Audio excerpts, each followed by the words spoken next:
Hello my dear friend, welcome back to on channel. तो आज की हमारी वीडियो का टॉपिक है चैनल कॉन्फ्लिक्ट। चैनल कॉन्फ्लिक्ट्स क्या होते हैं, किस चैनल के कॉन्फ्लिक्ट्स की बात की गई? Distribution channel. जो भी हम डिस्ट्रीब्यूशन चैनल यूज़ करते हैं तो उस चैनल में कई बार कॉन्फ्लिक्ट्स आ जाते हैं। तो किस तरीके की कॉन्फ्लिक्ट्स होते हैं, सबसे पहले हम वो देखते हैं। 3 क्वेश्चन अराइज होते हैं। What type of conflict arise in channel, किस तरीके का कॉन्फ्लिक्ट जो है चैनल के बीच में अराइज होता है। व्हाट कॉज चैनल कॉन्फ्लिक्ट, अगर कॉन्फ्लिक्ट आता है तो इससे क्या इम्पैक्ट पड़ता है। And what can be done to resolve such kind of conflicting situation, अगर किसी भी तरीके की कॉन्फ्लिक्ट्स आता है, किसी भी तरीके की ऐसी सिचुएशन अराइज होती है तो उस सिचुएशन से किस तरीके से बाहर निकला जाए। फर्स्ट आता है टाइप ऑफ चैनल कॉन्फ्लिक्ट, किस तरीके के जो है चैनल कॉन्फ्लिक्ट्स होते हैं। Suppose a manufacturer setup a vertical channel consist of wholesaler retailer. So manufacturer hope for channel corporations that will produce greater profit for each channel members, yet vertical, horizontal और multiple channel can occurs।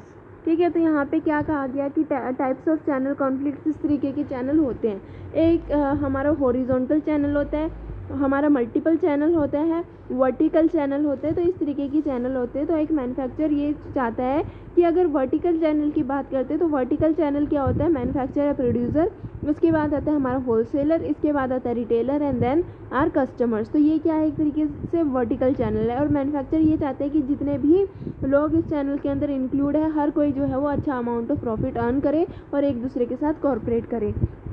लेकिन channel में conflict किस तरीके से आते हैं। Vertical channel की अगर हम बात करें तो यहाँ पे कॉन्फ्लिक्ट डिफरेंट लेवल्स में आ सकते हैं सेम चैनल के अंदर।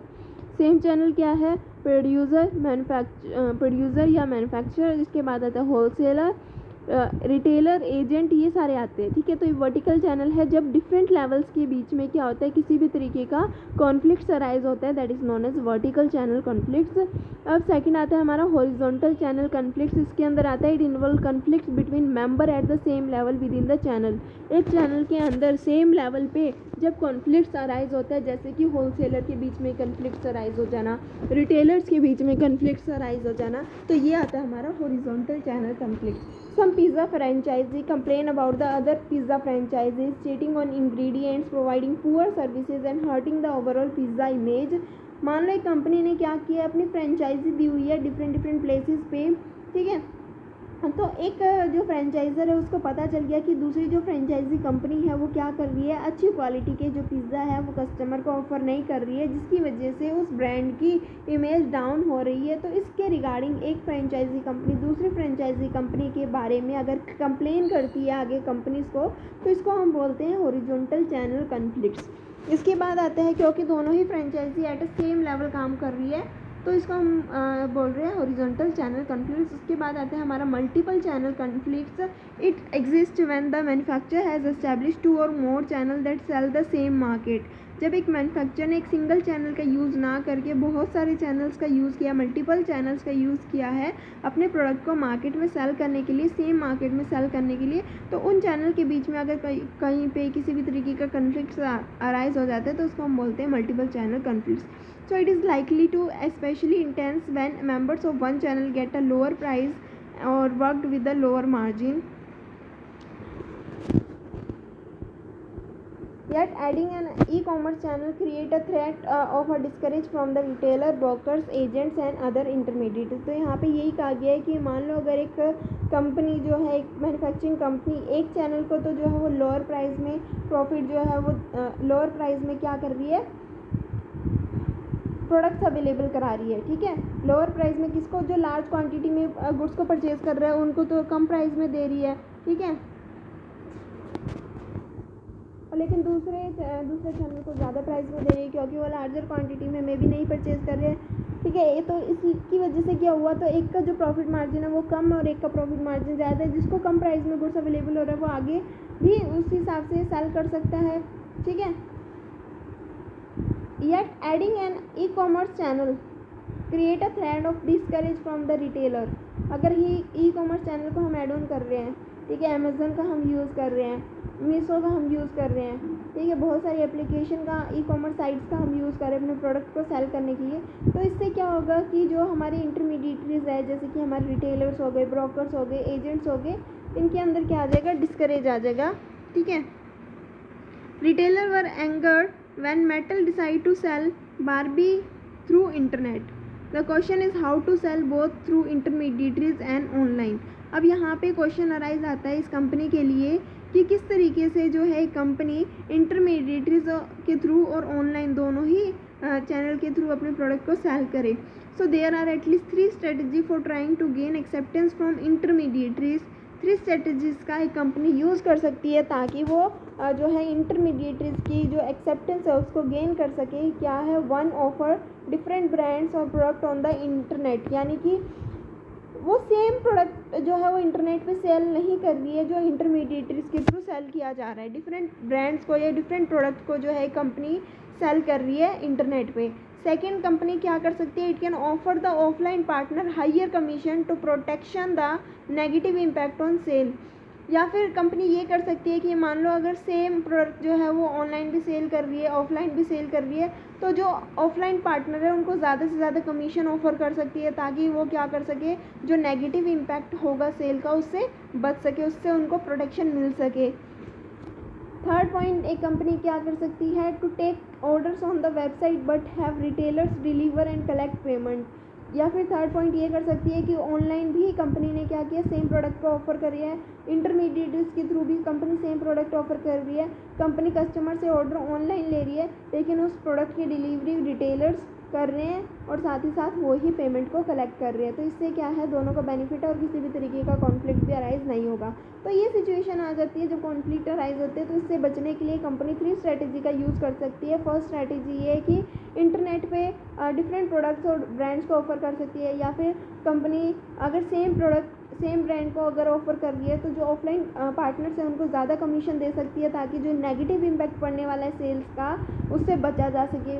अगर वो एक्सेप्ट नहीं करते तो कंपनी थर्ड पॉइंट ये कर सकती है कि ऑनलाइन ऑर्डर एक्सेप्ट कर रही है लेकिन उसकी जो डिलीवरी है वो रिटेलर्स कर रहे हैं और वो ही पेमेंट को कलेक्ट कर रहे हैं। Ultimately, the companies may need to decide whether to drop some or all of the retailers and go direct. Given the superiority of internet-based ordering, what is to stop an auto company customer the ability to design a car on the website and have it assembled and delivered to the customer premises within a week? Cost of operating virtual dealership would be considerably less than the present dealership system where cars sit in inventory for 70 days and companies have to spend about 10% of the car price on ads and promotion to get the customer to buy. So our prediction are that more companies in the economy will shift from build for stock to build to orders. तो अब company क्या कर रही है, पहले क्या करती थी, कंपनी बना के रख देती थी और जब ऑर्डर आता था उसको डिलीवर करती थी। लेकिन अब कंपनी क्या कर रही है, ऑनलाइन वेबसाइट को ओपन अप कर रही है। कंपनी ऑर्डर लेती है नेट के थ्रू, उनके ऑर्डर के according within a week जो है प्रोडक्ट को प्रिपेयर करके देती है, जिसकी वजह से एक कंपनी इकोनॉमिक बेनिफिट को अचीव कर पा रही है। उसको वेयर हाउसिंग की, इन्वेंट्रीज की जो कॉस्ट है वो बचा पा रही है और रिजनेबल प्राइस पे कस्टमर्स को प्रोडक्ट अवेलेबल हो जाता है और कंपनी को जो है वो इंश्योरेंस भी नहीं करवाना पड़ता, तो उसका पैसा भी जो है बच जाता है। तो फर्स्ट आपको समझ में आ गया होगा, ठीक है, किस तरीके के कॉन्फ्लिक्ट्स अराइज हो सकते हैं वर्टिकली, हॉरिजॉन्टली और मल्टीपल चैनल्स में। अब आता है कॉजेज़, इसके क्या कॉज होंगे, अगर चैनल में कन्फ्लिक्ट अराइज होते हैं तो इसके क्या कॉज हो सकते हैं। It is important to identifying the cause of channel conflict, some are easy to resolve, others are not. So one major cause is goal incompatibility. यानी कि अगर चैनल में किसी भी तरीके का कन्फ्लिक्ट आता है तो कुछ कन्फ्लिक्ट्स को तो हम सॉल्व आउट कर सकते हैं लेकिन कुछ को हम सॉल्व आउट नहीं कर पाते। एग्जांपल की अगर मैं बात करूँ तो मान लो मैन्युफैक्चरर में want to achieve rapid market consumption through a low price policy, so dealer in contrast में prefer to work with higher margin and convince short term profitability. Sometime conflict arise from unclear roles and rights. अब manufacturer चाहता है कि वो ज़्यादा से ज़्यादा rapid जो है मार्केट को कैप्चर करना चाहता है। ज़्यादा से ज़्यादा मार्केट को कैप्चर कब कर पाएगा, जब कंपनी के जो प्रोडक्ट के प्राइस है वो कम होंगे। अगर कंपनी के प्रोडक्ट के प्राइस कम है तो ज़्यादा से ज़्यादा जो है कस्टमर उसकी डिमांड करेगा, लेकिन इसका इम्पैक्ट डीलर पे पड़ेगा। अगर कंपनी कम से कम प्राइस में जो है वो प्रोडक्ट ऑफर कर रही है तो इससे जो डीलर का प्रॉफिट मार्जिन है वो कम हो जाएगा, लेकिन जो डीलर है वो तो ज़्यादा प्रॉफिट मार्जिन पे काम करना चाहते हैं, ठीक है। तो यहाँ पे कन्फ्लिक्ट अराइज हो सकता है इन द अंडरस्टैंडिंग, कि यहाँ पे क्लियरली अंडरस्टैंडिंग नहीं है between the roles and the rights of the companies and the dealers, ठीक है। कंपनी चाहती है कि कम प्राइस में हम कस्टमर को गुड्स अवेलेबल कराएं ताकि हम ज़्यादा से ज़्यादा मार्केट को कैप्चर कर सकें, ज़्यादा से ज़्यादा प्रॉफिट अर्न कर सकें, लेकिन डीलर चाहते हैं कि हम ज़्यादा से ज़्यादा मार्जिन लेना चाहेंगे। So IBM sell personal computer to large account through its on sale force and its license dealer is also trying to sell to large account. So territory boundaries and credit for sale often produce conflicts. अब क्या होता है, IBM एक company है जो क्या कर रही है, सेल कर रही है पर्सनल कंप्यूटर जो है वो सेल कर रही है, या तो अपनी सेल फोर्स के थ्रू कर रही है, लाइसेंस डीलर के थ्रू कर रही है, मीन्स जिनके पास लाइसेंस है वही इस कंपनी के जो है वो कंप्यूटर को सेल कर सकता है। ठीक है, अब यहाँ पे कॉन्फ्लिक्ट किस तरीके का राइज होता है, टेरिटरी बाउंड्रीज के बीच में या फिर क्रेडिट फॉर सेल क्या कर सकते हैं, यहाँ पे कॉन्फ्लिक्ट को राइज कर सकते हैं। Means by adding new channel a company face the possibility of a channel conflict. अगर मान लो एक कंपनी किसी एक नए चैनल को ऐड ऑन करती है तो यहाँ पे कॉन्फ्लिक्ट अराइज हो सकते हैं, क्योंकि कंपनी की खुद की सेल फोर्स है और लाइसेंस डीलर जो एक्चुअली में डील कर रहे हैं। अगर कंपनी एक नए चैनल को जो है वो ऐड ऑन करेगी तो इनके बीच में कॉन्फ्लिक्ट अराइज हो सकते हैं। Following 3 channel conflict arise at IBM। अगर हम IBM के एग्जाम्पल की लेके बात करते हैं तो किस तरीके के 3 कॉन्फ्लिक्ट जो है इसके बीच में अराइज हुए थे। एक तो आता है conflict between the national account manager and the field sale force. National account manager only rely on field sale people to make calls at certain national account customers who are located in the sale person territory. Sometime on a movement notice request from several national account manager to make such calls can seriously disrupt the salesperson's normal schedule and hurt commission. So sale people may not cooperate with national account manager when doing so conflict with their own interest. तो यहाँ पे किसके बीच में conflict arise हो रहा है, यहाँ पे कॉन्फ्लिक्ट अराइज हो रहा है हमारे नेशनल अकाउंट मैनेजर के बीच में और फील्ड सेल्स मैनेजर के बीच में। उसके बाद आता है हमारा सेकंड पॉइंट कि किसके बीच में कॉन्फ्लिक्ट अराइज हो सकता है, conflict between the field sales force and the telemarketing. इनके बीच में जो है कॉन्फ्लिक्ट अराइज हो सकता है। किस तरीके से कॉन्फ्लिक्ट अराइज होता है, sell people often feel angry the company setting up a telemarketing operation to sell to smaller customer. अब company tells the sell people that telemarketing free up their time to sell to larger account on which they can earn more commission but the sales people still object. तो यहाँ पे क्या होता है कि sales force के बीच में और टेली मार्केटिंग के बीच में जो है वो कॉन्फ्लिक्ट अराइज हो सकता है।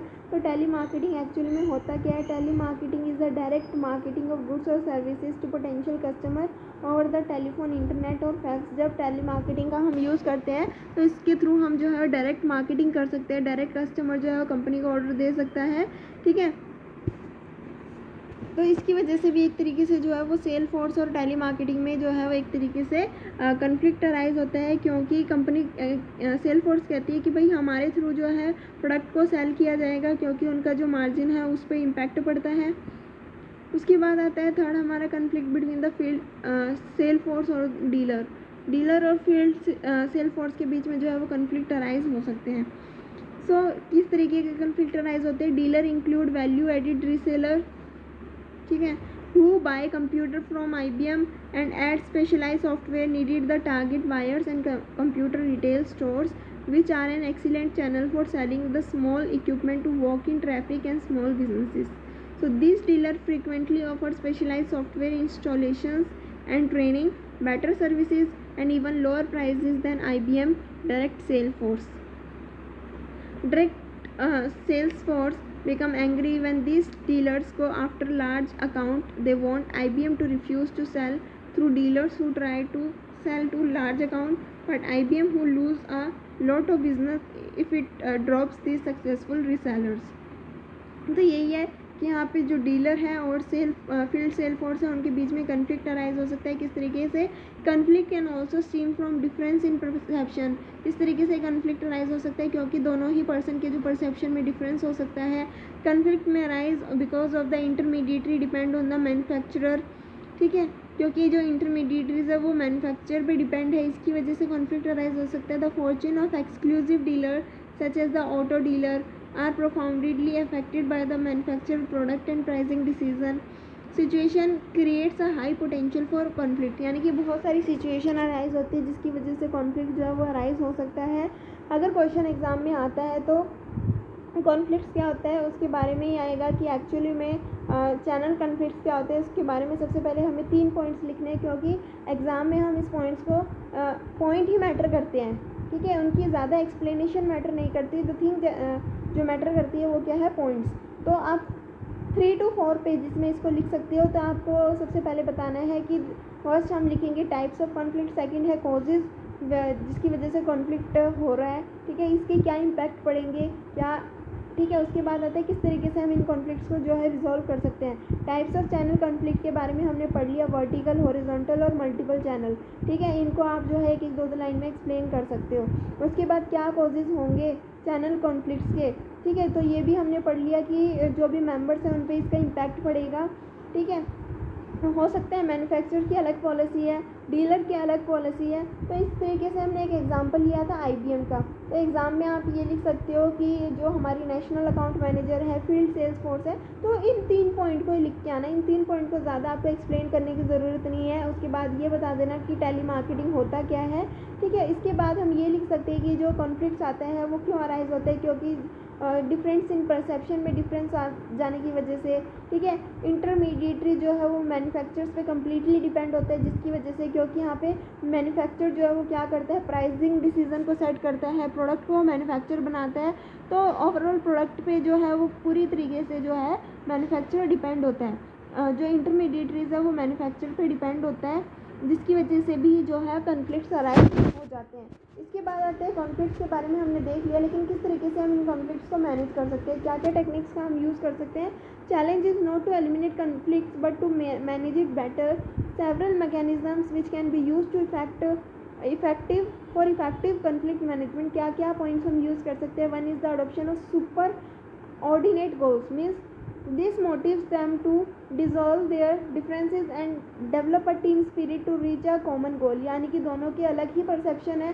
चाहे अगर हम मैन्युफैक्चर की बात करें, इंटरमीडिएटरीज की बात करें, तो उनके परसेप्शन में डिफरेंस होने की वजह से कॉन्फ्लिक्ट अराइज होते हैं। तो अगर वो टीम स्पिरिट्स के अंदर रह के काम करेंगे, अपने गोल को, एक कॉमन गोल को लेके चलेंगे, तो कॉन्फ्लिक्ट होने के चांसेस जो है वो कम हो सकते हैं। Means channel member come to an agreement on the fundamental goals they are jointly seeking, whether it is survival, market share, higher quality और customer satisfaction। तो सबसे पहले एक एग्रीमेंट होता है कि जो इंटरमीडिएटरीज है वो कस्टमर को क्या ऑफर करने जा रहे हैं, क्या ज़्यादा से ज़्यादा सेटिस्फेक्शन देने जा रहे हैं, अच्छी क्वालिटी के प्रोडक्ट को ऑफर कर रहे हैं, या फिर ज़्यादा लॉन्गर टर्म तक वो सर्वाइव करना चाहते हैं मार्केट में, या फिर ज़्यादा से ज़्यादा मार्केट शेयर्स को कैप्चर करना चाहते हैं। So they usually do this when the channel faces an outsider threat such as more effective competing channel, adverse piece of legislation, shift in consumer desire। तो यहाँ पे ये सबसे पहले ये देखा जाता है कि वो किस तरीके के चैलेंजेस को फेस कर रहे हैं। हो सकता है कि कस्टमर की जो डिज़ायर है वो शिफ्ट हो चुकी है, हो सकता है कि नए कॉम्पिटिटिंग चैनल्स जो है मार्केट में एंटर कर सकते हैं। So useful step is to exchange persons between 2 or more channel levels। General Motor executives might agree to work for a short time in some dealership, and some dealership owner might work in GM dealers policy department। So hopefully the participant will grow to appreciate the other points of view. तो यहाँ पे ये देखा जाता है कि आपस में एक दूसरे का पॉइंट ऑफ व्यू क्या है, ठीक है, एक दूसरे के जो थॉट्स है वो क्या है, जिससे कि कॉन्फ्लिक्ट जो है वो रिड्यूस हो सकता है, कि आपस में दोनों पर्सन जो है वो एक दूसरे के साथ अपने गोल्स को, अपने जो थॉट्स है उसको शेयर करें। कोऑप्टेशन इन combination is an effort by one organization to win the support of the leader of another organization by including them in advisory council, board of director and the like। Means जो भी intermediaries है उनको क्या करना, आपस में जब भी डिसीजन मेकिंग होती है, जब भी एडवाइस ली जाती है, काउंसलिंग ली जाती है, तो उनको भी इंक्लूड करना। As long as the initiating organization treats the leader seriously and listen to their opinion, cooptation can reduce conflicts, but the initiating organization may have to compromise its policy and plan to win support। अब क्या होता है कि अगर सारे के सारे लोग जो है लीडर को ध्यान से सुनते हैं, उसकी बात को मानते हैं, तो एक दूसरे के साथ कोऑपरेट कर पाएंगे और कॉन्फ्लिक्ट होने के चांसेस जो है वो रिड्यूस हो जाएंगे। Much can be accomplished by encouraging joint membership and in between trade organization. तो यही है कि ट्रेड ऑर्गेनाइजेशन एसोसिएशन के थ्रू जो है वो काम किया जाए, जॉइंट मेंबरशिप में रह के काम किया जाए, किसी भी तरीके के जो कॉन्फ्लिक्ट है उसको रिड्यूस किया जा सकता है अगर जॉइंट ऑब्जेक्टिव को लेके काम किया जाएगा, जॉइंट गोल को लेके काम किया जाएगा। तो एक एग्जांपल है, there is a good cooperation between the grocery manufacturer in America and the food marketing institutions which represent most of the food chains. Cooperation led to the development of universal product code. Likely the association can consider issue between food manufacturer, retailer and solve them in an ordinary way. Universal product code का मतलब क्या है, QPC होना चाहिए, means हर एक जगह हर एक product का जो है वो सेम प्राइस है, ठीक है। When conflict is chronic and acute, parties may have to resort to diplomacy, mediation and arbitrary. Arbitrary ये क्या है, एक तरीके की इंस्टीट्यूट है जिसके थ्रू जो है कॉन्फ्लिक्ट्स को सॉल्व किया जाता है। Diplomacy takes place when each side sends a person और group to meet with its counter party to resolve the conflict, यानी कि दोनों ही पार्टीज आपस में क्या करती है, एक पर्सनस को भेजती है, एक ग्रुप ऑफ पर्सनस को भेजती है ताकि जो कॉन्फ्लिक्ट है उसको रिजॉल्व किया जा सके। मेडिएशन का मतलब क्या होता है, मेडिएशन का मतलब होता है it is resorting to a neutral third party who is skilled in conciliating the two parties interest, यानी कि एक थर्ड पार्टीज़ को जो किसी के फेवर में काम नहीं कर रही है, जिसको इस पर्टिकुलर चीज़ के बारे में नॉलेज है, तो वो दोनों पार्टी के बीच में होने वाले कॉन्फ्लिक्ट्स को सॉल्व करने में हेल्प करती है। आर्बिट्रेशन की अगर हम बात करते हैं, it occur when the two parties agree to present their argument to one और more arbitrator and accept the arbitrator decision. Arbitrator होता है जो पर्सन जो है इंडिपेंडेंटली काम कर रहा है और जो भी वो डिसीजन देता है उस आर्बिट्रेटर के डिसीजन को दोनों पार्टीज को जो है वो मानना पड़ेगा। Sometime when none of these methods prove effective, a company or a channel partner may choose to file a lawsuit. अगर इनमें से कोई भी जो है इफ़ेक्टिव नहीं लगता है मेथड, तो उस केस में क्या किया जाए, केस किया जाएगा कोर्ट में। तो ये थी आज की हमारी वीडियो। आई होप आप सभी को क्लियर हो गया होगा, समझ आ गया होगा।